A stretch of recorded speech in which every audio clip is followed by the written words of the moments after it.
Recorded Books and One-Click Digital present Every Woman's Dream by Mary Monroe. Narrated by Crisden as Calvin, Robin Eller as Joan, and Lisa Renee Pitts as Lola. Chapter 1. Lola. September 1999.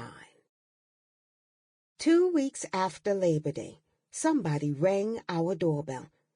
It was a Saturday, about an hour before noon, when I opened the door without looking through the peephole or asking who it was.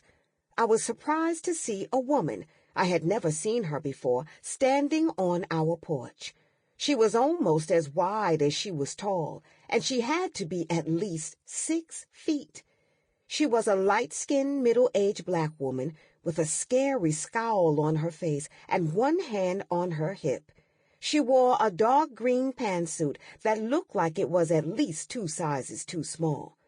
There were a few strands of gray hair on her 2 chins, and several black moles dotted her thick neck. I could tell she had been crying because her eyes were red and swollen.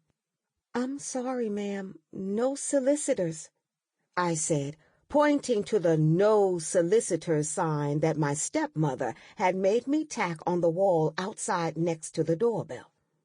It was not my nature to be mean to strangers, so I smiled. The woman didn't smile back, and the scowl on her face was even scarier now. She narrowed her eyes and gave me a skeptical look. Her short, reddish-brown wig sat at such a crooked angle on her head. The bangs that should have been above her eyes were on the side of her face. There was bright red lipstick smeared on her teeth, and she had on 2 different earrings. On top of everything else that was off, this creature had dressed in such a hurry she had buttoned only the 3 top buttons on her blouse. "Fuck that damn shit!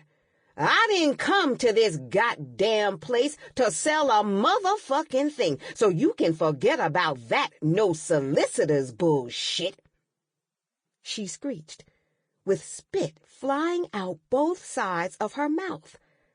I knew a lot of people who cussed, myself included, but this woman had used more profanity in just a few seconds than everybody else I knew used in an hour.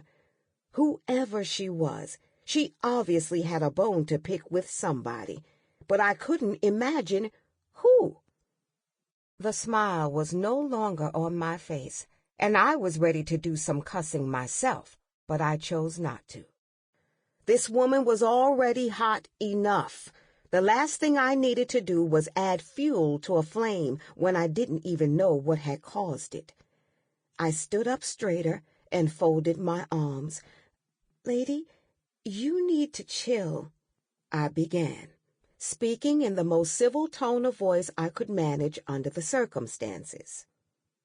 "I don't know what your problem is and why you're here." What I heard next made my jaw drop. "I'm here to kick some ass," she roared, wagging her finger in my face. I was so taken aback.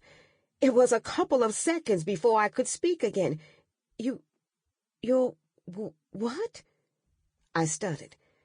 If this woman had shot me with a stun gun, I could not have been more stunned and frightened. My chest tightened and my heart rate felt like it had doubled. I thought hard and tried to recall if my stepmother, Bertha, had mentioned anything about her being involved in a dispute that would explain this angry woman's presence. If that had been the case, Bertha would have been talking about it nonstop every day. "Ma'am, I don't even know who the hell you are. You've come to the wrong address," I said bluntly. "No, I did not come to the wrong address, so don't you stand here with your mealy mouth and tell me that shit.